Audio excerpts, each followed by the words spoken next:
कद्दू का जैसे ही नाम आता है, बच्चों तो छोड़ो बड़ों को भी बिल्कुल पसंद नहीं आता और वो नए नए तरीके ढूंढते हैं कि बस कद्दू ना खाना पड़े। तो आज की ये मीठी सी रेसिपी मैं आपके लेकर आई हूँ कद्दू की। जब आप इस तरीके से कद्दू उनको खिलाओगे तो यकीन मानो बच्चों तो छोड़ो बड़ों को भी पता भी नहीं चलेगा कि इसमें कद्दू हमने यूज किया है।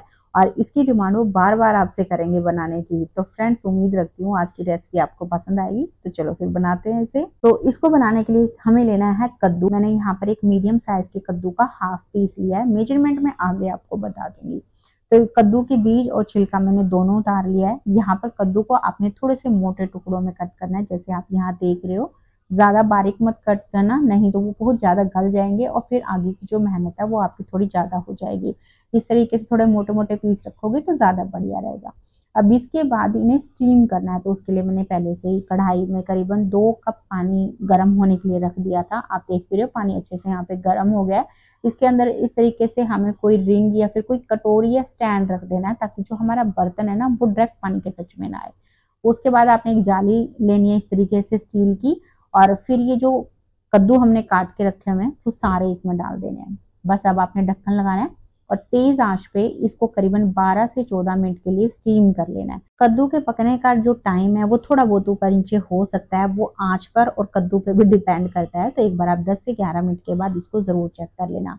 तो करीबन 14 मिनट इसे पकाने के बाद यहाँ पर कद्दू अच्छे से गल गए। फिर भी एक बार इसको चेक कर लेंगे। तो उसके लिए आप एक नाइफ इसमें डाल के देखना।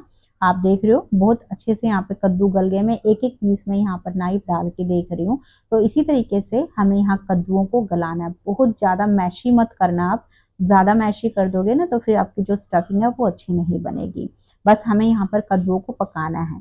तो अभी आंच को बंद कर देंगे और इनको निकाल कर हमें ठंडा होने के लिए रख देना है। अब इसके बाद हम इस तरीके से एक छोटा सा टुकड़ा जायफल का लेंगे। आप देख रहे हो बहुत ज्यादा बड़ा नहीं है, बस इस तरीके का थोड़ा छोटा टुकड़ा आपने लेना है। और साथ में ही हरी इलायची के दाने डालेंगे। इनको अच्छे से खोल के आप ऐड कर देना। और बस आपने इसको थोड़ा सा कूट लेना। बहुत ज्यादा फाइन पाउडर नहीं बनाना, थोड़ा सा दरदरा पाउडर रखोगे ना तो ज्यादा बढ़िया रहेगा। यहाँ पर इन दोनों का जो टेस्ट है इस स्टफिंग में बहुत बढ़िया आता है। तो हो सके तो आप जरूर इसमें ऐड करना। तो अभी पाउडर भी तैयार हो गया, हम इसको साइड में रख देते हैं। और जब तक हमारा जो कद्दू है ठंडा हो रहा है, हम इसके लिए डो लगा लेंगे। तो डो लगाने के लिए हमें लेना है 2 कप गेहूं का आटा। तो गेहूं का आटा मैंने यहाँ चक्की वाला यूज किया है। अब इस आटे के अंदर आधी छोटी चम्मच नमक डालेंगे, या फिर नमक को आप अपने टेस्ट के हिसाब से डाल लेना, पर थोड़ा सा कम डालना क्योंकि हम मीठा बना रहे हैं। अगर आपने नमक थोड़ा ज्यादा डाल दिया तो नमकीन टेस्ट ज्यादा आएगा। अब करीबन 1/3 छोटी चम्मच मैंने हल्दी पाउडर भी डाल दिया है। इससे डो में कलर बहुत अच्छा आएगा। वैसे आप चाहो तो स्किप भी कर सकते हो। बस अब इसका हमें डो लगाना है। तो उसके लिए 1 कप पानी लेना है और इसमें पहले हम थोड़ा थोड़ा करके डालेंगे। एक साथ सारा मत डालना, नहीं तो जो डो है हो सकता है थोड़ा पतला हो जाए। तो इस तरीके से थोड़ा थोड़ा करके डालोगे तो ज्यादा बढ़िया रहेगा। पहले आप आटे को अच्छे से इकट्ठा कर लो और उसके बाद आपने करीबन 4 से 5 मिनट अच्छे से मसलते हुए इसका एक चिकना और मीडियम डो लगा लेना है।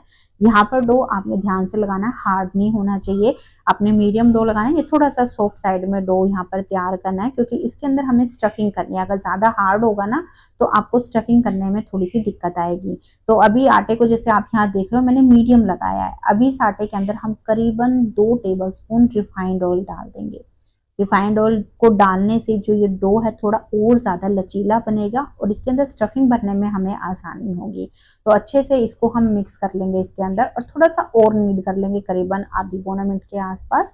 तो आटा हमें बढ़िया से लगाना है। जितना अच्छे से आप आटा लगाओगे हमारी जो ये नाश्ता उतना ही ज्यादा बढ़िया बनेगा। आटे का जो टेक्सचर आप देख रहे हो मीडियम के आसपास मैंने रखा है। और इसको लगाने के लिए जो मैंने 1 कप पानी लिया था उसमें से करीबन 1 टेबलस्पून पानी ही मुझे बचा है। आपको थोड़ा बहुत ऊपर नीचे हो सकता है। मैंने यहाँ चक्की का आटा यूज किया, जैसे मैंने पहले भी बताया था।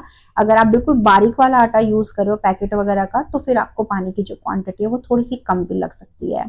तो अभी बस आटे को आपने अच्छे से कवर करना है और करीबन 15 से 20 मिनट के लिए रख देना है, ताकि आटा थोड़ा सा और लचीला बन जाए। तो अब इसके बाद हमें स्टफिंग बनानी है। तो उसके लिए जो हमने कद्दू रखे हुए थे ये बिल्कुल अच्छे से अभी ठंडे हो गए हैं। तो अब इसको ग्रेट करने के लिए हम ग्रेटर का जो बड़ा वाला होल होता है ना इससे ग्रेट करेंगे। यहाँ पर आपने बिल्कुल छोटे वाले होल से ग्रेट नहीं करना है और ना ही इसे मिक्सी में पीसना है। आप बड़े वाले होल से ग्रेट करोगे तो इसका टेक्सचर बहुत अच्छा आएगा। तो इस तरीके से आपने सारे जो कद्दू के पीस हैं इनको ग्रेट कर लेना है। ग्रेट करने के बाद ये जो मिक्सचर है करीबन 1 कप के आसपास बन गया था, 1 से 2 छोटी चम्मच के आसपास कम था, कोई फर्क नहीं पड़ता इससे। तो अभी इस मिक्सचर को आपने कढ़ाई के अंदर डाल देना है और साथ में ही इसके डालना है आधा कप गुड़। तो गुड़ को या तो आप बिल्कुल अच्छे से कूट के लो या फिर उसे कद्दूकस करके ले लेना। बड़े टुकड़े नहीं रखने हैं, जितना बारीक टुकड़े होंगे उतना ही जल्दी ये मेल्ट होगा। यहाँ पर गुड़ की क्वांटिटी आप अपनी पसंद के हिसाब से थोड़ी सी ज्यादा भी डाल सकते हो अगर आप ज्यादा मीठा लेते हो तो गुड़ को डालने के बाद आपने आंच को लो और मीडियम के बीच में कर देना और फिर गुड़ को यहाँ पर पकाना है। तेज आंच पर अगर आप पकाओगे तो गुड़ जलने लगेगा, तो इसलिए कंटिन्यू चलाते हुए आप गुड़ को यहाँ पर एक बार मेल्ट कर लो। अब जब आपको लगे ना पूरी तरीके से यहाँ पर गुड़ मेल्ट हो गया है, तो उसके बाद आंच को तेज पे या फिर मीडियम टू हाई के बीच में रखते हुए इसको हमें पकाना है जब तक कि जो इसका मॉइस्चर है वो पूरी तरीके से खत्म नहीं हो जाता। यहाँ पर कद्दू और गुड़ दोनों ही अपना मॉइस्चर छोड़ेंगे तो थोड़ा सा ये जो मिक्सचर है वो लिक्विड ही हो जाएगा, पर आप इसको इसी तरीके से लगातार चलाते हुए पका लेना। तो बहुत ज्यादा टाइम नहीं लगता, करीबन 2-3 मिनट में ही बढ़िया से इसका जो मिक्सचर है सूख जाता है। बस आप इसको कंटिन्यू चलाते जरूर रहना। तो आप देख रहे हो यहाँ पर इसका जो मॉइस्चर है ऑलमोस्ट खत्म हो गया, 5-10% के आसपास रहा है। इसमें आपको देखने से भी पता चल रहा होगा पहले से मिक्सचर काफी थिक हो गया है। तो अभी एक बार आंच को लो और मीडियम के बीच में कर देना और फिर जो हमने जायफल और इलायची का पाउडर पीसा है उसको डाल देना। ये लास्ट में ही ऐड करना है क्योंकि इसका जो फ्लेवर है ना वो लास्ट में बढ़िया आता है। साथ में ही 5 टेबलस्पून यहाँ पर नारियल का बुरादा डालेंगे, इससे स्टफिंग में टेस्ट तो अच्छा आएगा ही, साथ में ही जो स्टफिंग के अंदर थोड़ा बहुत मॉइस्चर होगा उसको भी ये सोक कर लेगी और इसे स्टफ करने में फिर हमें आसानी होगी। बस थोड़ा सा इसे भून लेना है करीबन 1 आधी मिनट के आसपास। जो नारियल बुरादा होता है वो बहुत जल्दी मॉइस्चर को सोक कर लेता है, तो ज्यादा यहाँ पर पकाने की आपको जरूरत नहीं पड़ेगी। जैसे आप यहाँ देख रहे हो मिक्सचर बिल्कुल थिक हो गया है, यहाँ पर आपको देखने से ही पता चल रहा है डो जैसे अभी ये फॉर्म में आया हुआ है। तो बस इतना ही हमें यहाँ पर इसको पकाना है।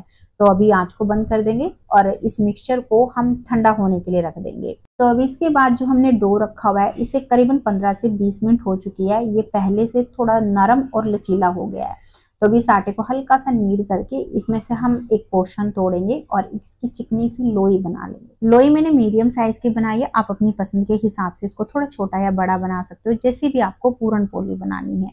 अब इस लोई को थोड़ा सूखा आटा लगा के अपने अंगूठा और उंगली से दबाते हुए इसको थोड़ा सा फैला लेना है।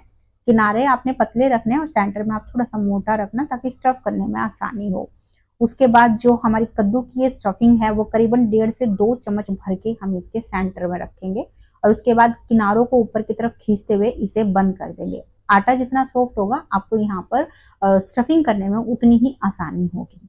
अब बस आपने सूखा आटा लगाना है और उसके बाद आपने उंगली से थोड़ा सा यहाँ पर लोई को फैला देना है ताकि जो स्टफिंग है इसके अंदर की वो चारों तरफ अच्छे से फैले और जब हम इसको बेलेंगे तो फटे ना।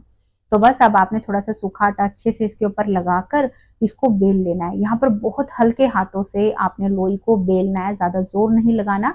कोशिश करना कि ज्यादा आप इसको उल्टो पलटो भी नहीं, आप जो चकला है उसी को थोड़ा सा बीच बीच में घुमाते हुए इसको बेल लो।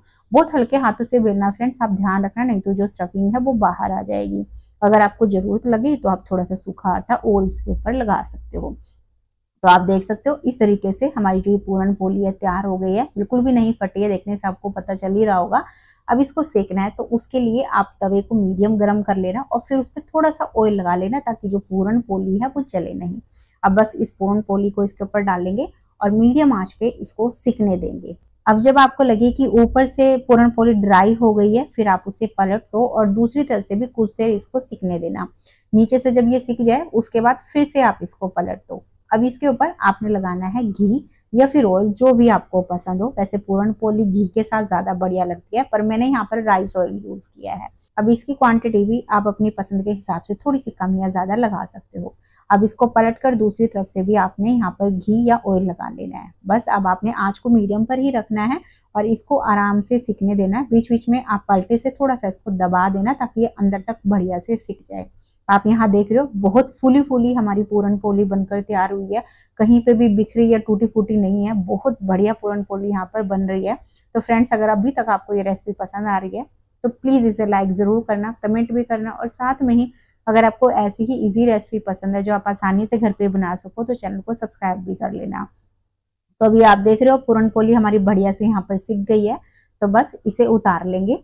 और इसी तरीके से आपने बाकी की जो पूरन पोली है उन्हें भी बना लेना है। आँच का आप ध्यान रखना, तेज आपका तवा गरम नहीं होना चाहिए, नहीं तो पूरन पोली जल जाएगी। इसलिए मीडियम गरम तवे पर और मीडियम आंच पे ही आपने यहाँ पूरन पोली को सेकना है।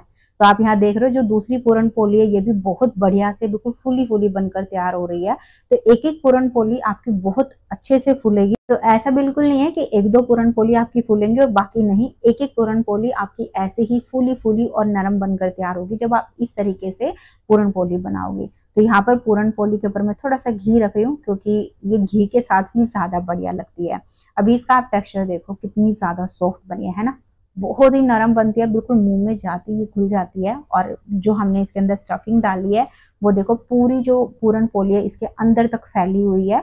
और यकीन मानिए फ्रेंड्स, जो इसको खाएगा ना उसको बिल्कुल पता नहीं चलेगा कि आपने इसमें कद्दू डाला है। तो बहुत ही टेस्टी बनती है, एक बार आप इसको जरूर बनाना और बनाने के बाद अपना फीडबैक मेरे साथ शेयर करना बिल्कुल मत भूलना।